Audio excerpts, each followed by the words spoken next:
For a long time, there has been talk about the dark and frightening side of the Hollywood film industry.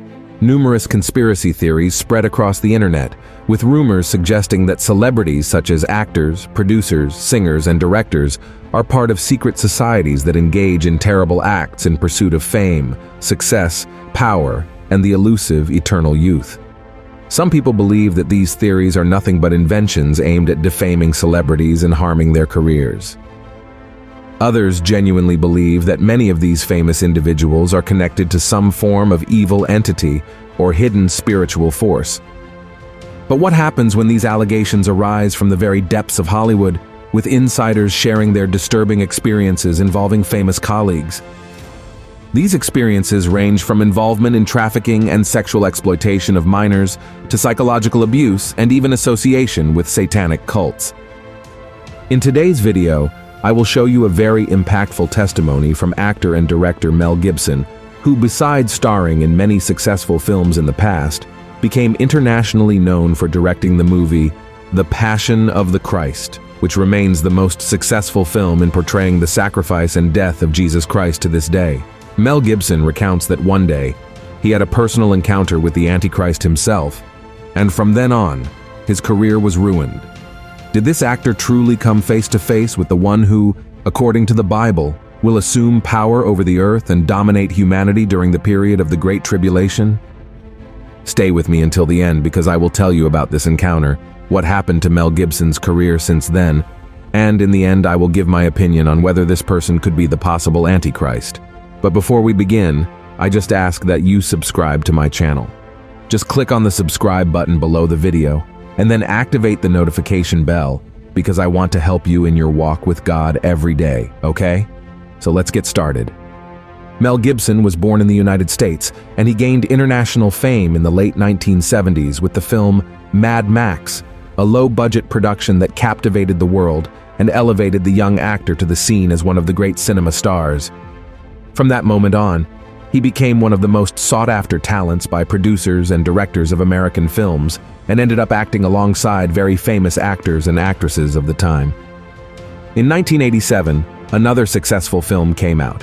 Who doesn't remember Lethal Weapon, right? And Mel Gibson's success kept growing. He made dozens of other successful films, lent his voice to animated films like Disney's Pocahontas, among many other successful works. But Mel Gibson's peak was yet to come. In 1996, he won the Oscars for Best Actor and Best Director with the film Braveheart, which tells the story of the battle for Scotland's independence in the 13th century. William Wallace, Mel Gibson's character, enters the battle and falls in love with the fight for his country's freedom after his wife is brutally murdered by the English army. Hollywood and the world expected that from that moment on, Mel Gibson would become one of the greatest names in cinema history, alongside Steven Spielberg, for example. But shortly after, the actor who was loved by everyone began to have his name involved in a series of scandals and controversies related to alcohol use and anger management issues. The strange thing is that despite all the news that gossip channels and magazines published, Mel Gibson continued to appear calm and charismatic in interviews, strolls through the streets, never offending or assaulting anyone. But the scandals kept coming. He was arrested for drunk driving, accused of making prejudiced comments against black people, and allegedly made threats against his ex-wife. And unfortunately, this sequence of negative accusations caused the public's rejection of Mel Gibson to increase dramatically, leading to the actor not being called to participate in any major films anymore.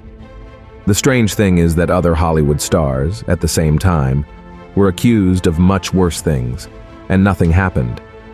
Meanwhile, Mel Gibson was fading from the Hollywood scene. He even took on some less important roles in a few films at that time. But the media hardly promoted the productions, and cinemas were mostly empty.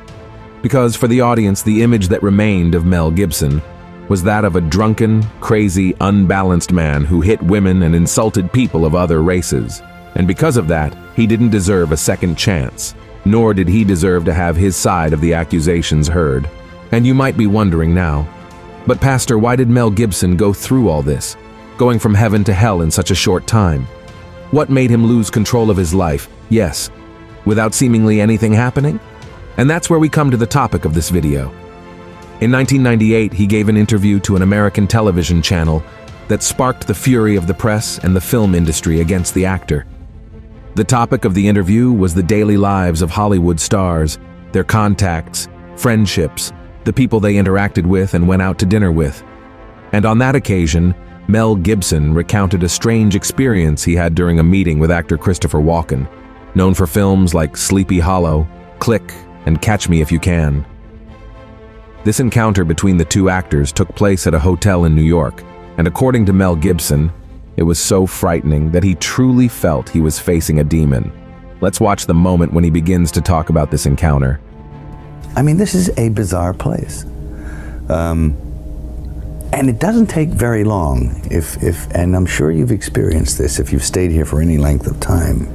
And no matter how strong you are, when you come in off the farm with those convictions and a certain line of attack, no matter how strong you are going to be affected by this place.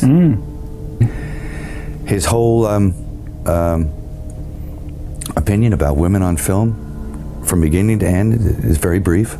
He says, women on film, either naked or dead.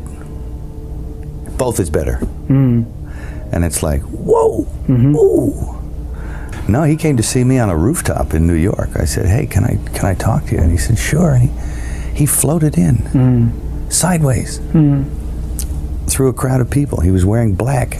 And it was like one of those old vampire movies where they don't walk, but they glide. And he was a dancer, you know, so he has he's very, graceful. Yeah. And he moved sideways, and he just sat down in a chair next to me. And it kind of frightened me. And he's a very smart guy.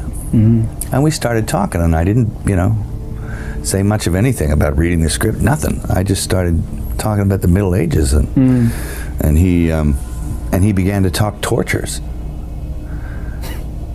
And we swapped tortures, because I'd read this book on torture. And I tried to recall some of the most heinous things I'd ever read in this book. And he was like, oh, and he'd try and top it. And my assistant was there, and he left because he couldn't stand it anymore. Yeah. The air had turned cold. And then he left, and I wanted to leave. And because I knew that I didn't want to work with him. Yeah. And he was getting scary. Yeah. And then I turned around, and it was on top of the Peninsula Hotel. I turned around to avoid his steady gaze at one point. Yeah. And I was looking at a building with the top of the sixes on it. So there was a huge illuminated triple six in red. Yeah. And I went from that to that to that, and he started smiling. Yeah. And I thought, oh no, Chris Walken is the Antichrist, you know? When I came over here, I was in my mid-20s. Right. The first time I really came over here. I had a whole bunch of weird paranoid suspicions about what the hell was going on, because there was a lot of stuff I couldn't understand. Right. And nobody was really bothering to explain it to me. They don't. And I formed a bunch of opinions about the town and about the people in it that were like, surely that couldn't be, because a whole place can't be like, Weird Town, where the stranger wanders in and all the people are in the bar and they all shut up when he looks at them, and they tell you don't go to the house on the hill, and it's like that. And then you go away and you think, no, I was wrong. I mean, that's insane thinking. I'm paranoid. I imagined that stuff. That couldn't be the reason for why so-and-so was acting like, could it? And then you find out later on the track that you are exactly on track with a lot of this stuff. Not specifically on track, but that you could, that some of your worst nightmares were real at the time, and you think, Now this is what I mean by actually starting to swim up or downstream with the rest of the salmon. Eventually, if you stay here long enough, you'll find yourself doing that.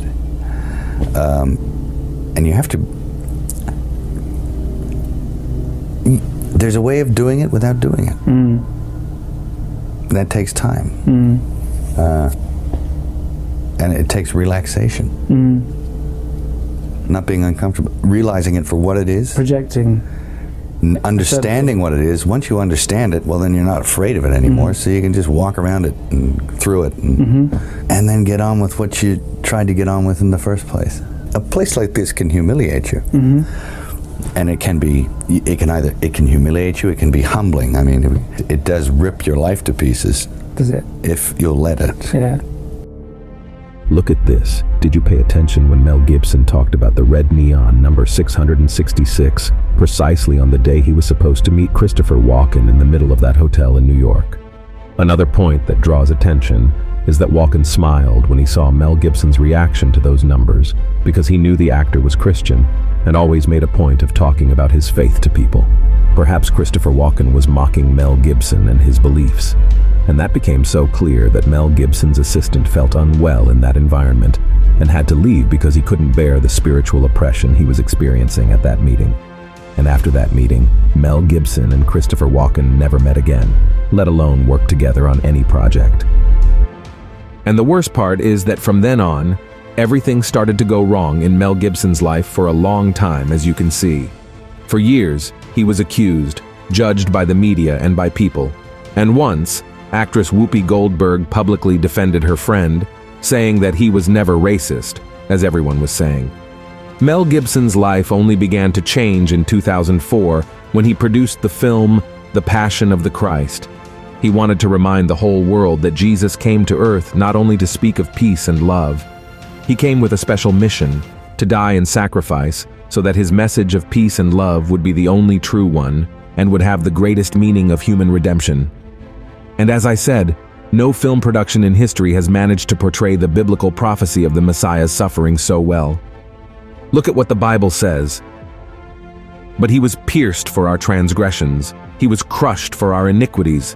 The punishment that brought us peace was on him, and by his wounds we are healed. We all, like sheep, have gone astray. Each of us has turned to our own way, and the Lord has laid on him the iniquity of us all. He was oppressed and afflicted, yet he did not open his mouth. He was led like a lamb to the slaughter, and as a sheep before its shearers is silent, so he did not open his mouth. And the film was a true success, grossing over $600 million at the box office, filling cinemas in the United States and in several countries around the world, and most importantly, bringing thousands of lives to Jesus and rescuing many who were straying from the Lord's path. In light of this, I understand that what Mel Gibson went through in that encounter with Christopher Walken, and in the following years, with all the persecution and injustices, was actually a great spiritual battle. Satan may not have known that God already had plans to use Mel Gibson to make a film about Jesus' sacrifice because he doesn't have the power to predict the future, but he knew that man feared God, and he really wanted to be used by him in a powerful way. That's why the enemy used all his weapons to try to destroy Mel Gibson and frustrate the plans of the Lord. But at no time did God abandon him, and victory came, so much so that now Mel Gibson is completing the sequel to his film, which will be called The Passion of the Christ, Resurrection. And actor Jim Caviezel, who played Jesus, said that this will be the greatest film in world history, and that everyone involved is already facing a lot of spiritual attacks during filming. And now I want to give my opinion about Mel Gibson thinking that Christopher Walken was the Antichrist. Brothers and sisters, I honestly don't agree with him. I don't think that, at the time, Mel Gibson had a biblical idea about the real characteristics of who this man would be, and due to a lack of knowledge of the Word, he made that statement. The Word of God says that the Antichrist will be a very powerful and influential man, a charismatic and very articulate being in the fields of politics and religion, and he will deceive people and compel them to worship him. Christopher Walken is a man known in the world of cinema, and he has the respect of Hollywood, and that's it. But I do believe that he may have been used by Satan in that meeting with Mel Gibson to try to spiritually attack him. But that doesn't make that actor a fallen angel, much less one of the beasts of the apocalypse, okay? If you like this message and this video, share it with your friends and family and subscribe to my channel. I'll see you in the next video. May God bless you powerfully.